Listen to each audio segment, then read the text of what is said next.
Part 1. My name is Emily Carter. I am 39 years old, a family therapist living in Asheville, North Carolina. From the outside, my life looks enviably stable. A solid marriage, 2 spirited kids, a wraparound porch with a swing that creaks in the early evening breeze. But inside our home, small cracks had been forming for years, so quietly that even I, a therapist by trade, failed to notice. It started with a quiz. A silly couples app called HeartSync that promised to reveal the true dynamics of our relationship. I thought it would be harmless fun, a playful way to reconnect with Jake, my husband of 15 years. Jake is the kind of man who fixes what's broken: cars, fences, broken hearts, without asking for thanks. Steady. Dependable. The kind of man you trust with your life and your secrets. Me? I'm the dreamer, always chasing the next sunrise, the next idea, the next big feeling. Let's take it, I said, waving my phone with a grin one evening as we finished cleaning up dinner. Jake looked wary but smiled, sliding into the seat across from me. It took 10 minutes. I got at the seeker, a restless heart longing for adventure and emotional depth. Jake's result flashed on his screen: the anchor, a soul who sacrifices personal desires to maintain peace. Well, that's fitting, I said, chuckling. Jake didn't laugh. He sat very still, his thumb hovering over the screen. Sacrifices personal desires, he read aloud, voice low. To maintain peace. Jake, it's just an app, I said, reaching for his hand. But he pulled away gently. That night, we went to bed without our usual rituals: no murmured jokes, no last goodnight kiss. He faced the window, I stared at the ceiling. A strange, unfamiliar silence settled between us. In the days that followed, Jake grew short-tempered over things that once rolled off his back: the kids fighting over the remote, the leaky faucet, even the dog barking at squirrels. Then came the night that changed everything. We argued over something trivial: what movie to watch, of all things, and Jake exploded. "Do you even see me anymore?" he shouted, voice breaking. "Or am I just here to make your life easier?" I froze. My heart thudded painfully against my ribs. "Jake, that's not fair," I whispered. "You know that's not true." But the words hung there, undeniable. He stormed out into the cool North Carolina night, leaving me clutching a pillow to my chest, wondering how a stupid app could pull at threads I didn't even know were fraying. I thought we were solid. I thought we were safe. But sometimes, the smallest spark lights a fire you can't ignore. Part 2. The night Jake left, I stayed curled up on the couch, the TV flickering without sound. It felt like everything in our life had tilted, just enough to make me lose my balance.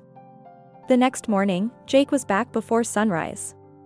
He sat silently at the kitchen table, a cup of black coffee cooling in front of him.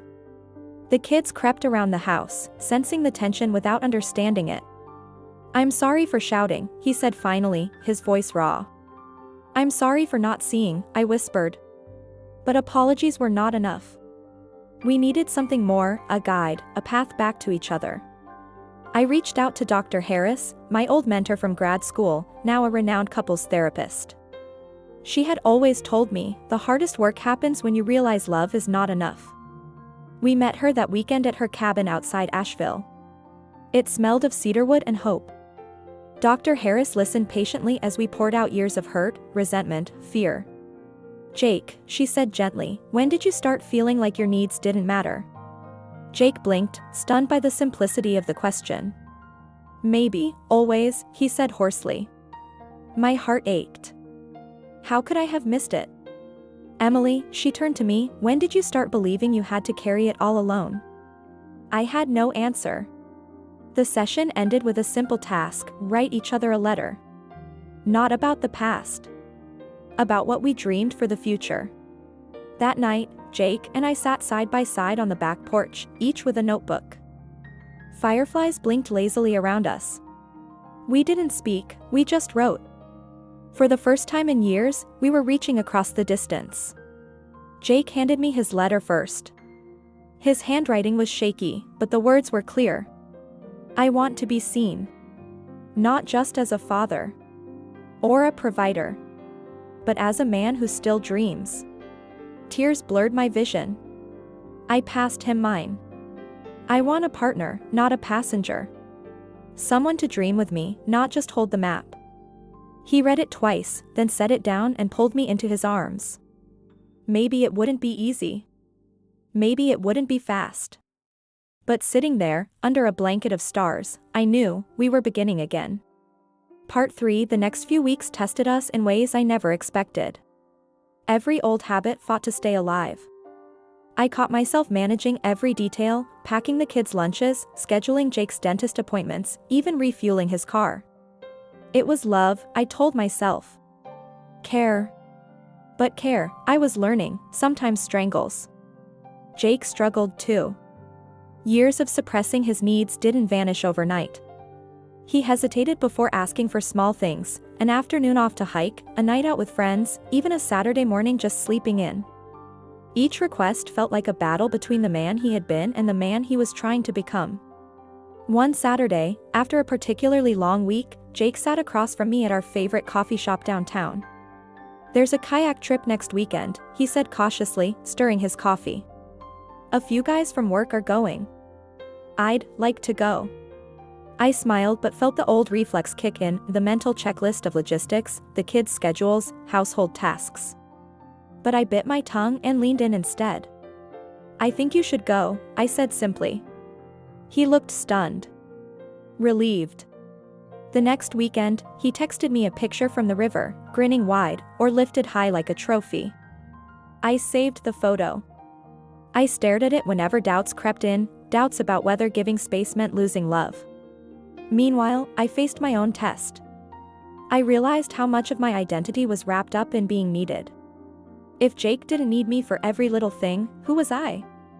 That's when I signed up for a painting class at the community center, something just for me. At first, I felt ridiculous, my canvas full of awkward, messy strokes. But then, slowly, the colors began to make sense. Like us. Messy. Imperfect. But real.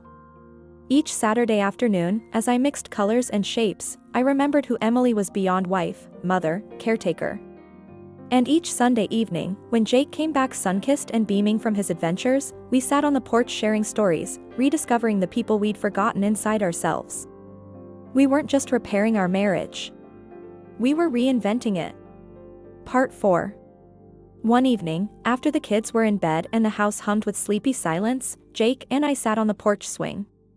I cradled a cup of tea, he nursed a beer.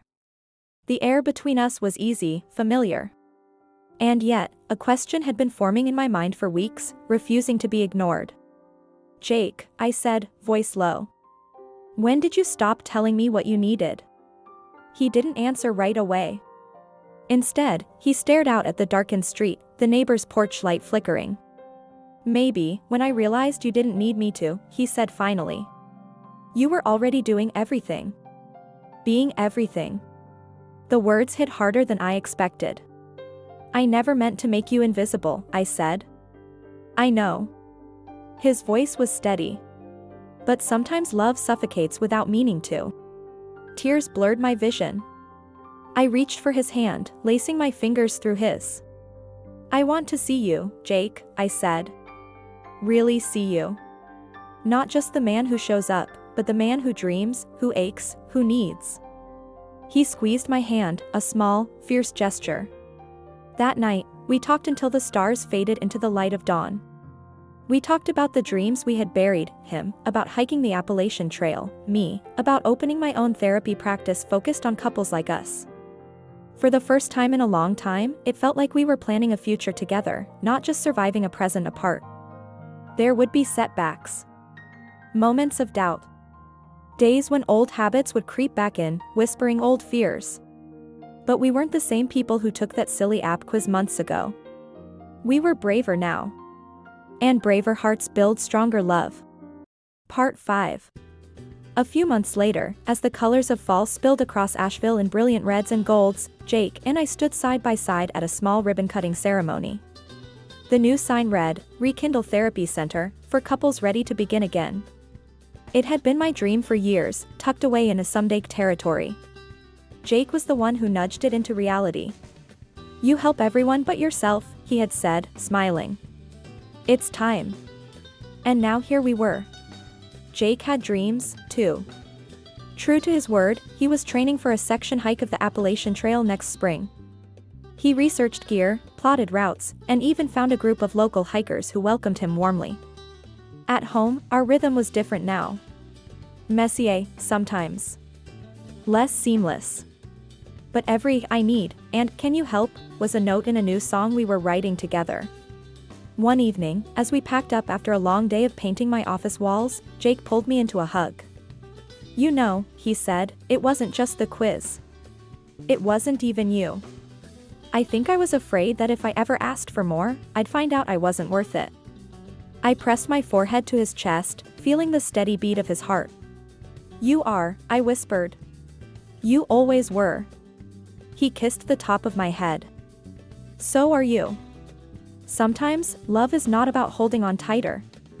It's about opening your hands and trusting that what matters most will stay. As autumn gave way to winter, and then to spring, we didn't just fall back into the people we were. We grew into the people we were meant to be, together and apart. Stronger. Freer. Still, endlessly, in love. The end. The end.